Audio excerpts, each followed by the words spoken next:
भक्ती जी आहे ही भक्ती आपल्याला अंधश्रद्धेकडे घेऊन जात नाही. भक्ती हा एकाग्रतेचा व्यायाम आहे. ज्यांचा अभ्यास लक्षात राहत नाही त्यांना आमच्या अध्यात्म सांगतात त्राटक कर. म्हणजे एक दिवा घे, ज्योत घे पेटलेली, आणि तुझ्या आय लेवलला ते निरांजन राहील एवढ्या उंचीवर ते निरांजन ठेव आणि त्या ज्योतीकडे एकटक बघत राहा. असं एक 10 मिनटं कर आणि अनुभव घेऊन बघ तुझ्यामध्ये एकाग्रता वाढते का. एकाग्रता वाढली की त्या मुलाच्या अभ्यास लक्षामध्ये राहणार म्हणजे राहणार. कारण आपल्याला 2 मन आहेत, एक अंतर्मन आणि बहिर्मन.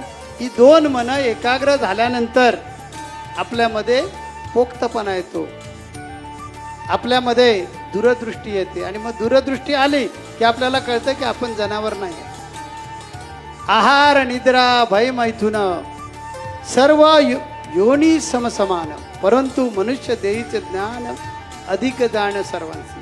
ते मग त्या ज्ञानानं आपल्याला कळतं संसार त्याग न करिता, प्रपंच उपाधी न सांडिता, जनामध्ये सार्थकता विचारायचं होईल. योग्य प्रकारचे विचार करून आपण जगलो हाच जन्म आपल्याला मोक्ष मिळवून देऊ शकतो. म्हणून आपण काय करायचं आहे, जास्तीत जास्त भक्ती करून आपली भक्तीची पुंजी वाढवा.